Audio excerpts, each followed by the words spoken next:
So I thought to get started, if you guys would just, quickly remind everybody who you are, and give us kind of your 2 or 3 minute sense on how your legislative session went, and then maybe you can tell us what you were most excited to see happen, and at the end you can tell me maybe what you wish you could have done differently. Do you want to start, Representative Conti? Kathleen Conti, House District 38. In case you're wondering about that, you are currently seated in House District 38. My district encompasses the city of Littleton and Western Centennial. So Western Centennial being from Broadway to Holly. So welcome to House District 38 if you were otherwise unaware.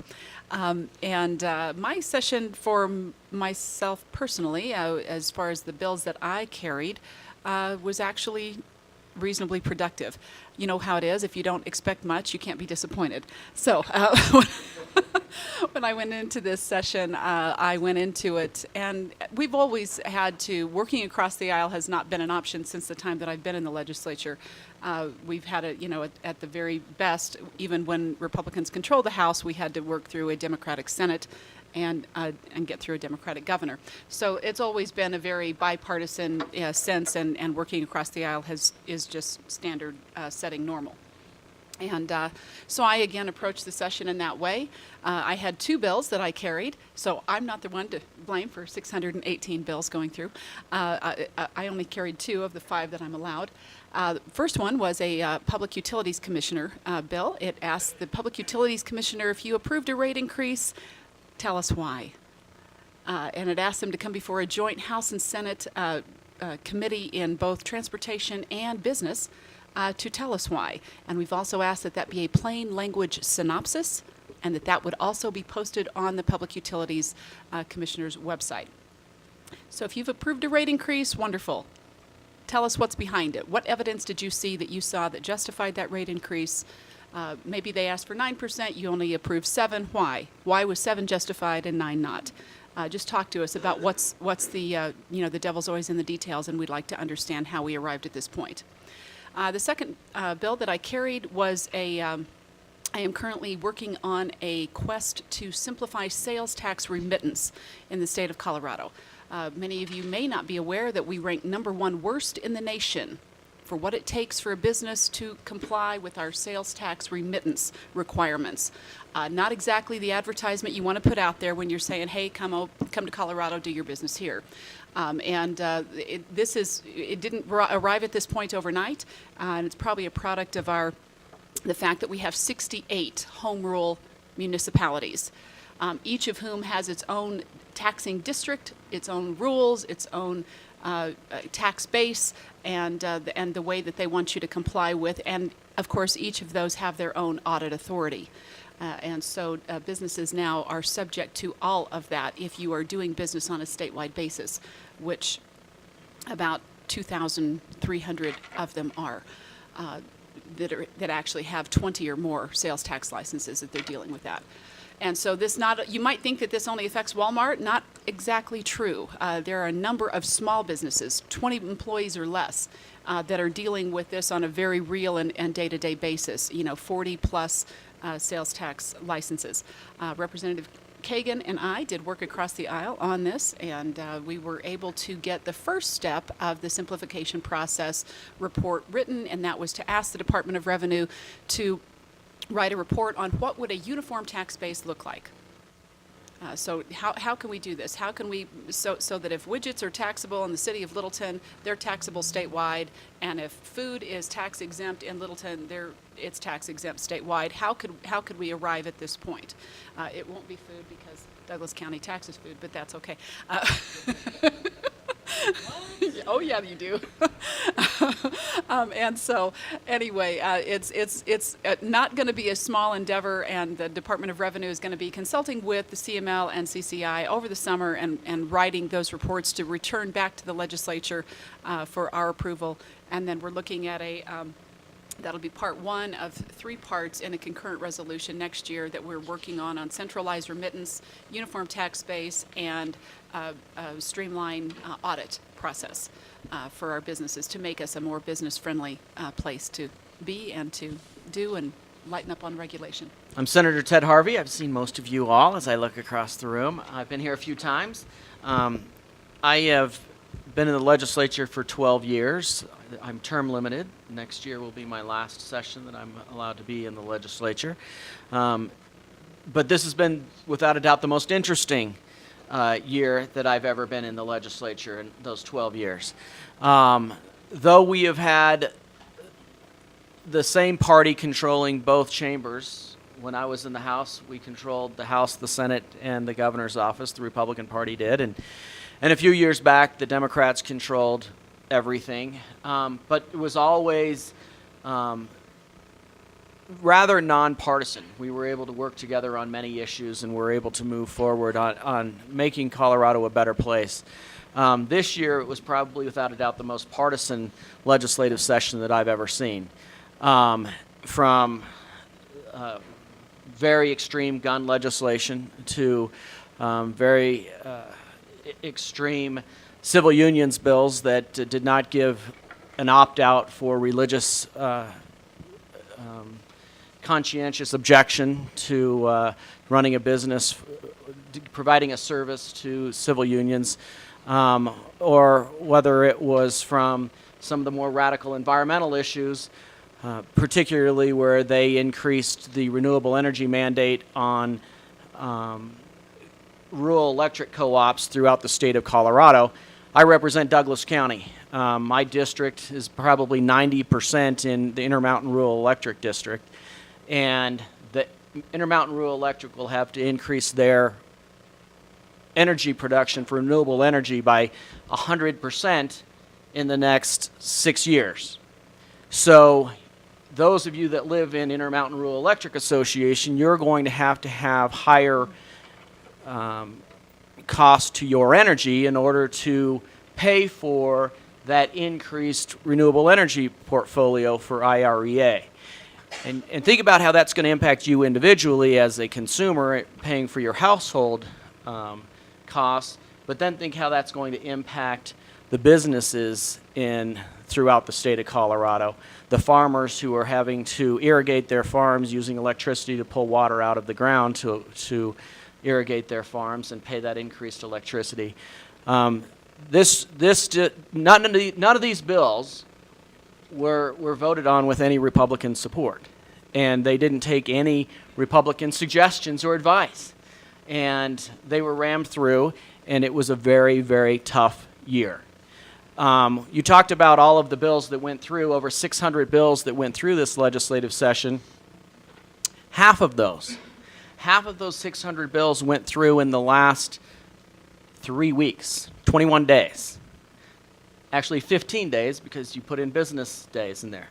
In the last 15 business days, over 300 bills went through the process because the first 95 days, we had to deal with all of those other major bills, and we debated till 2 o'clock in the evening sometimes, 2 o'clock in the morning sometimes, debating those bills that by the time we got to the other stuff, we were in the last 3 weeks of the session, and we were ramming them through.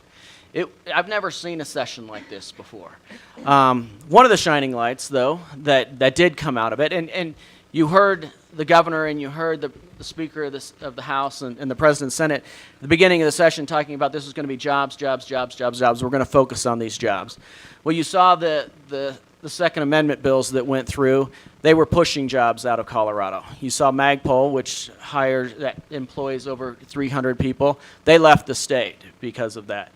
You look at what we're doing with renewable energy, the jobs that's going to put out of business because we're increasing the renewable energy mandate and the costs associated with that. We aren't creating jobs, we're killing jobs. But one shining light was a bill that I helped pass that came from Chris Holbert. He sponsored it in the House and I sponsored it in the Senate, was a bill to deal with the aircraft maintenance tax credit, which allows employers that are hiring new people in the aircraft maintenance arena to be able to get a tax credit for those new employees. And we have states around us and around the country that are giving tax credits to aircraft manufacturers and aircraft owners for the maintenance of those aircrafts. They're giving tax credits to their employees, but we're not.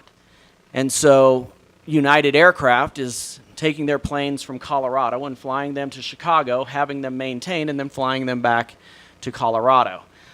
Centennial Airport, which could be a huge hub for this kind of business for small aircrafts, they're losing business to out of state. So we did pass this bill to allow for a tax credit for new employees to be able to come in the aircraft maintenance facilities, and I believe it's going to create a number of jobs, particularly here in the Centennial Airport area, which is great. It's great for all of South Metro Denver and great for Douglas County, which is good for Colorado. Will help us build our tax base. But that was one of the only shining lights that I found this session. It was a tough session. But we can go into more of it as we go forward. But thank you all for being here. Thank you to the South Metro Denver Realtors Association for inviting me here. I'm Daniel Kagan. I'm the member for House District 3, which is the Arapahoe County suburbs of the greater Denver metro area. Cherry Hills Village, Greenwood Village, Sheridan, part of Littleton, and all of Englewood. So if once you cross the south border of the city of Denver, city and county of Denver, and you cross south, you'll feel a sudden calm and sense of well-being come over you, and you probably have never known why, and now you know why. That's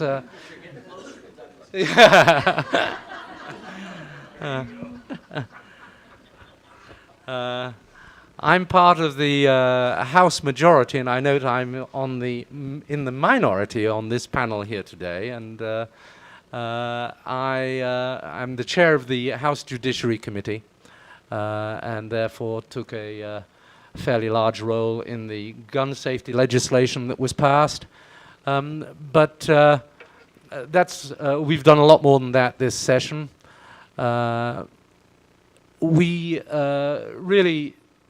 I just want to say how the real estate industry, in my perspective, fits in to the Colorado economy overall and fits in with our legislative agenda. It used to be said, if it's good for General Motors, then it's good for America. And that was an oversimplification. But today it can be said, if it's good for the real estate business, it's good for America. And that is actually true, as I see it. Everything depends on a vibrant real estate industry with transactions taking place in real estate. Most people's wealth, most families' wealth is in their real estate. When real estate is doing well, when you are doing well, when you are trading houses, people are buying furnishings, people are buying appliances, people are feeling wealthier when they own equity in their home. That it affects the entire economy. And when the real estate business is not doing well, none of us are doing well. So it's an overused, hackneyed phrase to say that something is the backbone of the economy. But in the case of the real estate business, it really is the backbone of not only the Colorado economy, but nationwide, the backbone of the U.S. economy. So it's terribly important that real estate flourish and that transactions be frequent, easy. It enables mobility.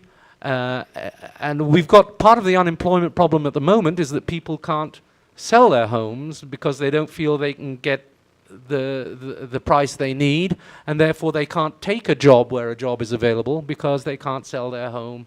And that's part of the so-called frictional unemployment that we're facing. So in so many ways, it is a crucial industry, and I want to thank you for being involved in that crucial industry and dedicating yourselves to that crucial industry, because without you and your industry, we all suffer. I should talk about, just because Representative Conti has mentioned the sales tax bill. That is a bill which is designed to make the economy work better generally. And I really commend Representative Conti for joining me and working this project through.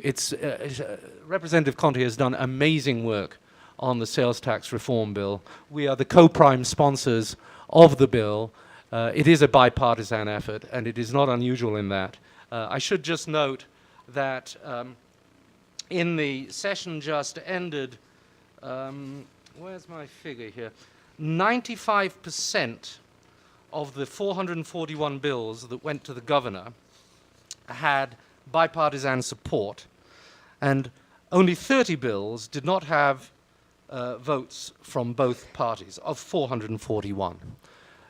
So I would take issue with with Senator Harvey, with all due respect, in that it was not a partisan session in the sense that a large number of the bills had no bipartisan support, but it was a partisan session in that there were sharp divisions on the issues of gun safety, on the issues of renewable energy, in the rural electric associations.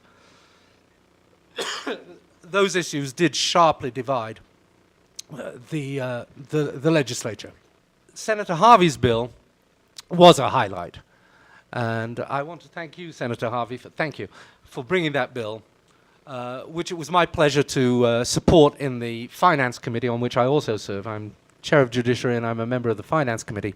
And when Senator Harvey's bill came up, and it was going to help bring aircraft maintenance facilities into the position where they could really more readily employ people and build the aircraft maintenance base in Colorado, I immediately thought, thank goodness we have these kind of legislators bringing these kind of bills, and it's a measure that I heartily supported, not only in the Finance Committee, but moved it to the floor and then supported it on the floor and spoke in support of the bill as well. So thank you, Senator Harvey. Thank you, Representative Conti, for your fine work on the sales tax measures. It's been a pleasure to work with you, and I look forward to continuing that next session. On jobs, we did focus very heavily. This is the most important thing. Without employment, we have nothing. And we stimulated the advanced industries sector with House Bill 1001, which brings help to those high-tech companies in terms of support, not by giving them handouts, but by facilitating their development in the state. The small business development centers have proven very successful in helping entrepreneurs who are just starting out navigate the mess that there is, and the small business development centers help connect them with expertise, with capital, and with the bureaucracy to help them through it, and they've been proven to work, and we've helped them. We're helping the high-tech industries, therefore. We're helping the small business development centers. We've got an economic gardening bill that we passed, which is specifically designed for second-stage companies, to link them with export opportunities, to link them with the knowledge that they need, and we'll help them jump to the next stage of their development. We've made sure that when Colorado spends its money, your money, we are giving weight to the fact that those contracts are using Colorado companies as their contractors, and gives weight to the fact that they are giving Colorado workers employment, because we don't want our state dollars to go out of state when they could just as well stay in state, because they are our tax dollars, and we want to spend them here where possible and give weight to that. It's not that we say an out-of-state contractor or out-of-state employees cannot do contracts for the state of Colorado, but just that if they do, we give some consideration to that in the way we do our contracting. All these things are going to help our businesses grow. Our better funding of education is going to help our education system grow. Our improvement in the funding of higher education is going to keep Colorado in the forefront of an educated workforce where employers want to come. We are really focused, have been focused, and will continue to focus on the economy. We've done that in a highly successful way, I believe, this session. I will just mention one of my bills because it directly affects real estate, and it's a good example of how the caucus, the General Assembly, and the Governor's Office have worked together in a bipartisan manner. It was brought to my attention that the Supreme Court, in their wisdom, had held in Sender versus Saigon that a document documenting a real estate transaction which is recorded, could be a deed of trust, could be some other document, a recorded document, if it does not include, as is required, if it does not include a legal description, then that document is void, period. It could have been a mistake, it could have been a clerical error, it could have led to no confusion as to which piece of property was being affected. But if the legal description was not included on the document, then that document is void, never was filed, never occurred. And this led to, in that particular case, a lender losing their security interest in a house. Now, okay, that doesn't just affect one transaction. That affects the stability and the security of the real estate market, and it caused extraordinary concern among real estate lawyers, title insurers, real estate brokers, lots of people, because a clerical error can defeat a security interest. If that becomes a common practice for just lenders being stripped of their interest, then that inhibits mortgaging, that inhibits the real estate transactions overall. So when this came to me as chair of the Judiciary Committee, I said, well, we can change that, because the Supreme Court of Colorado has misunderstood the law. We do want people to put legal descriptions on the documents that they file. But we don't want the failure to do it by clerical error to make the whole transaction void, and irreversibly void in some cases. And the Republicans joined me in changing this law. We only had opposition from the Colorado Progressive Coalition. They were worried that we were doing something for bankers and lenders, and they opposed it. I worked with them for a while, but gave up after a little while, because this is stability of the real estate market that was at stake. And so we passed that bill with bipartisan support. 65 members of the House of Representatives voted for it, none against, and I believe it was 35-0 in the Senate as well. And I mention it to you because it's a real estate related bill, to show you that we in the General Assembly are looking out for the real estate industry to make sure it can function effectively and efficiently so that you can do your jobs and keep the economy strong. And to show you that when something does need to be done, it doesn't become Democrat versus Republican. It becomes common sense versus foolishness. And that's the way it was with this bill, and I'm proud to have been the sponsor of it. With that, I will say I much appreciate being here, and I much appreciate the work that you two have done, Representative Conti, Senator Harvey, this session. Thank you so much for having me. For the last several years, we have heard many people come before the General Assembly and talk about these very rogue, oftentimes rogue, abusive HOAs, homeowners associations.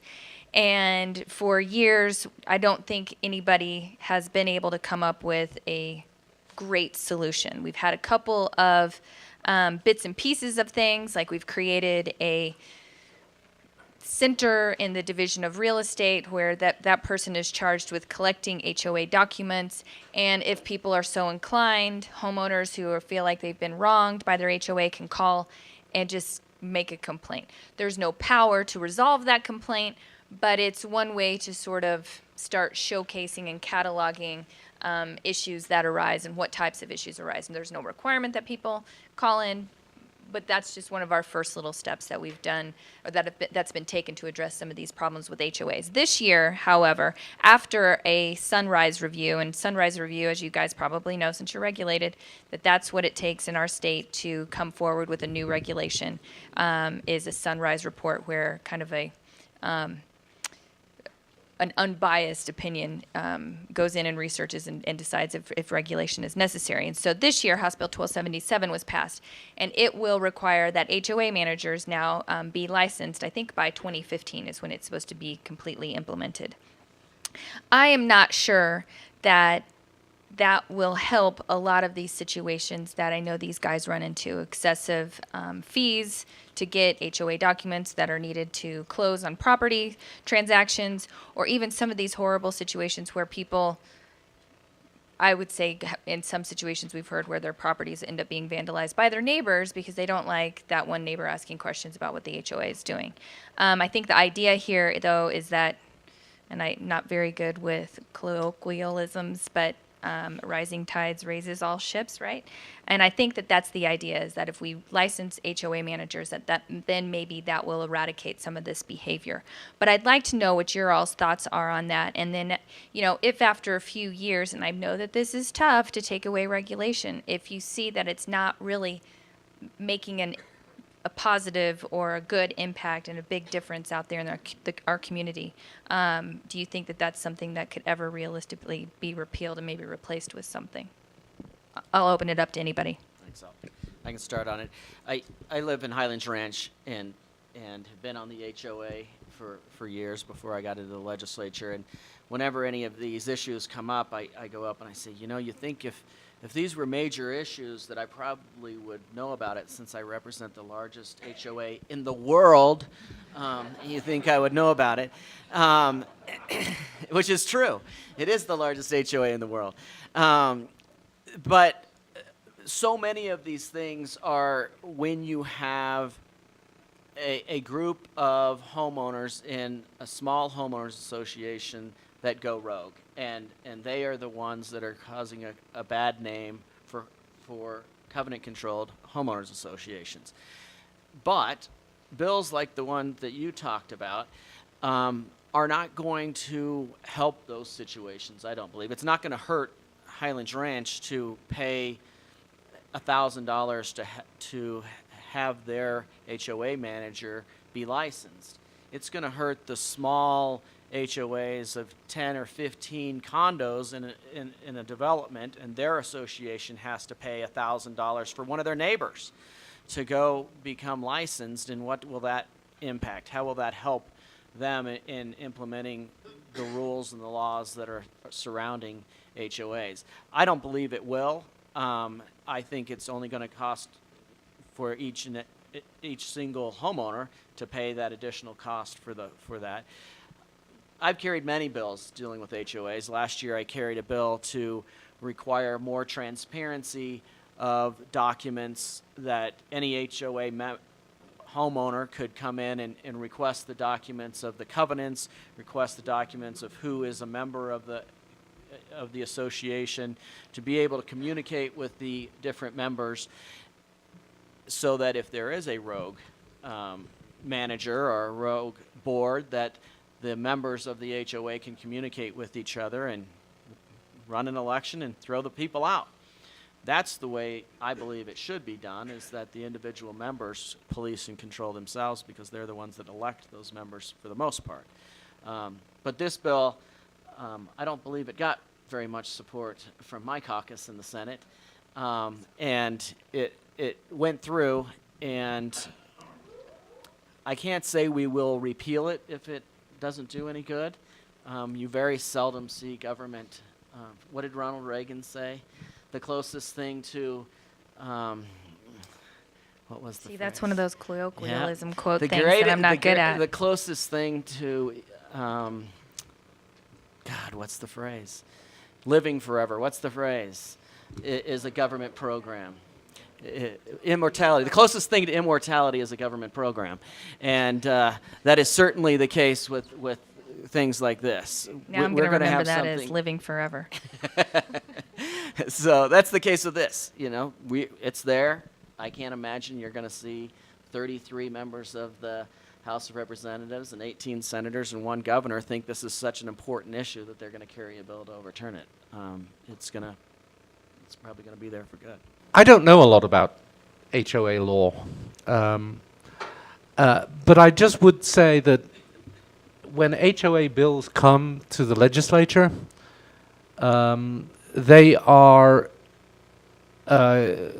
always greeted with a bit of a sigh by the legislators. 3 weeks after I was appointed to my seat in 2009, then Representative Andy Kerr said, there's an HOA bill we'd like to consider. Would you like to be the sponsor? And I said, absolutely no way. Would I be the sponsor of an HOA? I don't know anything about HOA law. I don't know how they operate. And it doesn't seem like it seems like a rather thankless task. And I think that is the perception that most legislators have of HOA regulation. It's a thankless task. And so I do have hope that if this bill does not prove beneficial, I think this is one of the exceptions. I think there will be a repeal will be entirely possible on this. This hasn't got a pet constituency that's supporting it. I mean, it was thought by those that voted for it. I think that included myself. I think I voted for this bill. But I can see myself being persuaded to repeal it quite easily, you know, because it's an area where we really have to be guided by folks who know more about this than we do in some cases. I think this could well be repealed if it doesn't work out. I don't think this is one of those programs that gets entrenched in the way that other programs, because it doesn't have a built-in constituency to keep it entrenched. So if this is not a success, this program of licensing, it's designed to address a problem, but if it doesn't actually do so, and it just creates creates a new set of problems, then I think it would be ripe for repeal, unusually. And I agree with Senator Harvey, it's very hard to repeal things, but this would be an exception. Senate Bill 52 was a bill that did not make it out of the Senate, so I apologize to our 2 House members that you guys didn't get a chance to put your thumbprint on this. But Senate Bill 52 dealt with transit-oriented developments and construction defects claims. We were a supporter of it. It was a bill that was initiated by the Home Builders Association, and the idea is that for multi-use developments situated near a transit-oriented development, that there would be limitations and kind of some parameters placed on construction defects claims. What we have been hearing from the development community that it is extremely costly to the point that it can be cost prohibitive to build some of these very desirable developments, these multi-use developments near transportation centers. because of these very large, very expensive construction defects claims. And so what this bill was trying to set out was some limitations on that and kind of a right to fix before a claim could, a lawsuit could be filed. So let the builder, let the developer have a chance to fix the situation. And like I said, I know it didn't pass, but I'd really like to know some of your thoughts on that, because I think that that's one area where with the expansion of fast tracks, that there really is maybe an opportunity in the real estate sector to provide a need for people so that they're close to a transportation hub so they can get to and from work in a cost-effective way, and maybe establish a new type of housing availability that's maybe considered a little bit more affordable than existing housing stock. And right now we're short on inventory, so anything would be good. Can you guys give me some thoughts on that? Well, this all stems back to the original legislation that put construction defects into law, which allowed for individual homeowners to sue for treble damages, which is triple the cost of the property, if there was a construction defect. And certainly in the 80s and 90s, we had some serious issues where builders were coming in and building quickly, and they had issues, and it was appropriate for them to make the buyers of these homes whole. And in most circumstances, I believe that the builders did make them whole, and they held up to their side of the bargain. However, there were certain circumstances where they did not. And where they did not, it was tragic. And there were story after story after story of incredibly, terribly tragic circumstances in which homeowners were forced into bankruptcy because of the cost of fixing the construction defects issues. However, that then resulted in abuses of trial attorneys that were going after home builders to sue for treble damages for the smallest of things. One of the most bizarre stories that I remember, I've been here for a long time, so I've heard all of these stories over the years, was a person who built a home on a golf course, and the builder had the lot plotted in a certain area off of the fairway, and the person ended up buying the lot and then moved to have the house moved closer to the fairway. Well, then the house kept getting hit by golf balls, and they sued the developer for building the house where they wanted to have the house built, and got treble damages for the damage caused to the house by golf balls. And that's just one of many outrageous things that people were getting sued for, developers were getting sued for. And this fight was going on for years over the tension between outrageous lawsuits, frivolous lawsuits, and legitimate concerns about home builders building too quickly. And so then we passed the bill to say that you can have treble damages for construction defects. What that resulted in is your single-family home builders can plan for those kind of costs and have the insurance to plan for those kind of costs.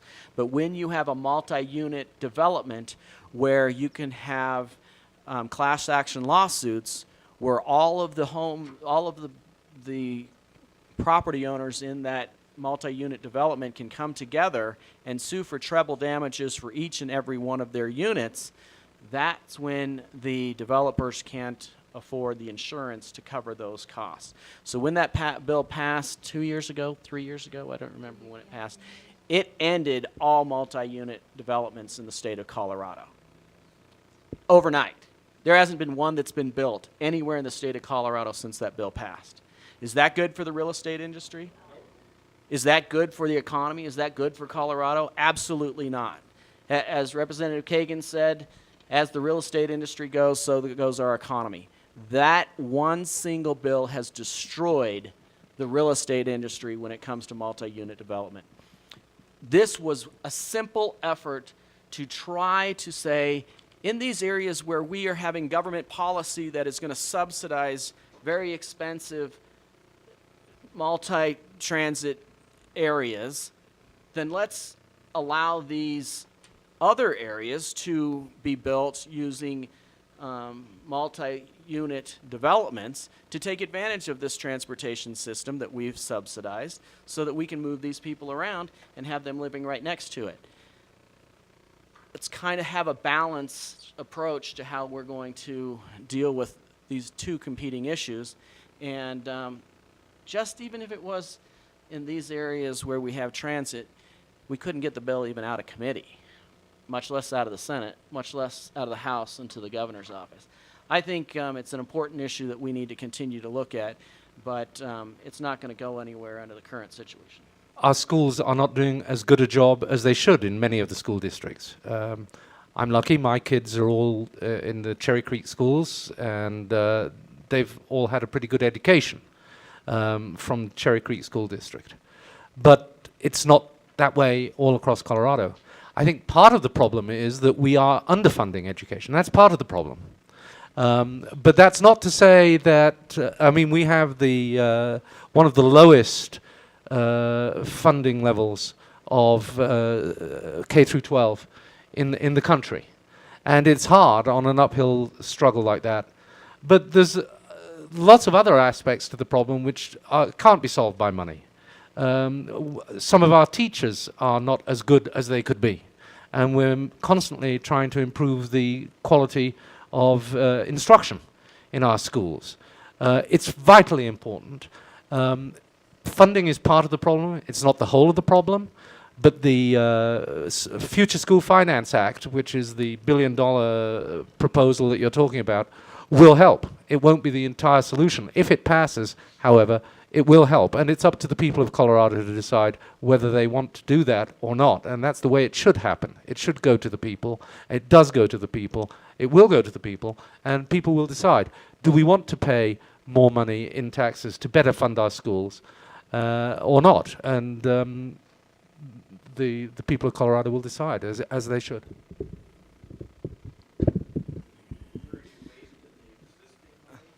No, there's no waste in the existing money. I personally feel that our current public school system is a failure. When you have 30% not being college ready, that's a failure. I don't care how you look at it. In the Denver public school system, 3 years ago, you had 60% of African Americans dropping out between 9th grade and their senior year, and 70% of Hispanics dropping out between 9th grade and their senior year. That is a failure. No two ways about it. Thankfully, we have they denied having charter schools in Denver for as long as they possibly could. And several years ago, about 8 years ago, we passed a bill that said if your current school district denies you the ability to charterize your school, you can appeal that up to the state school board level. And since that happened, Denver County has implemented charter schools throughout the district. It has more charter schools than any district in the state, and their test scores have shot through the roof. Bringing competition and the ability to have options for individual students to get the best education for them individually, that is what will improve the public education system. But also, one of the most important things that does is gets the teachers union out of determining who will be teaching those kids, because charter schools don't have teachers unions. It's an at-will system, and if you have a bad teacher, like Representative Kagan just said, they can be fired at any time because they are bad teachers. You cannot do that in a union-controlled school system. And that is the number one problem that we have in public education, is a union-controlled school system that protects bad teachers and pays them based on the number of years that they are there and the amount of education that they are there.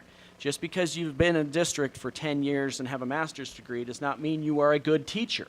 It could be that you've been there for 2 years and don't have a master's degree and you are an exceptional teacher.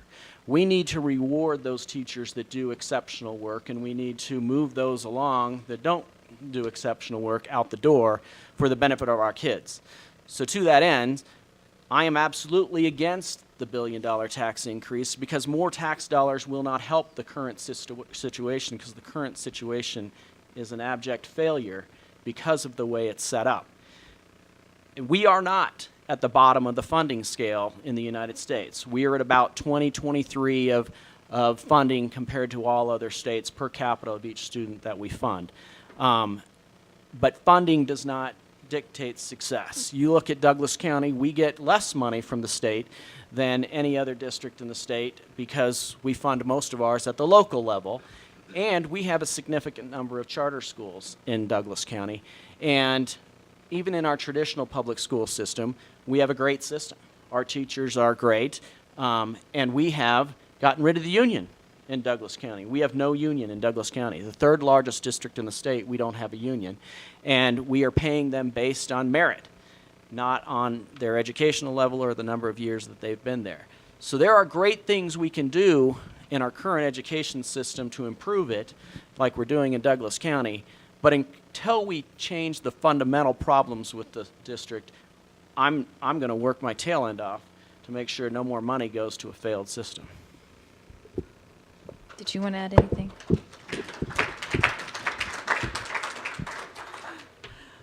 My only comment on school funding is that I believe that one of the reasons that the Littleton Public School System is now accredited with distinction for the second consecutive year and the only district in the state to be able to make that claim, actually maybe the third year, is because you see such a high level of parental involvement.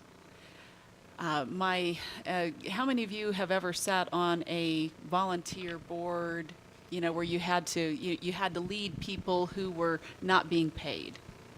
Okay. How many people recognize that the only way that you're going to get the buy-in from those people that are sitting there, you're really going to get them to participate and be active in the process, is to give them a sense of ownership in the policies and the program that's trying to be implemented? Anybody discovered that besides me? Okay. As a parent, as a former in my former world, when I led 350 volunteer unit underneath me, I learned this in a very real way. And what I have determined is that when parents have a feeling that they have a choice in their kids' education, they all of a sudden feel a sense of ownership, and they will get involved.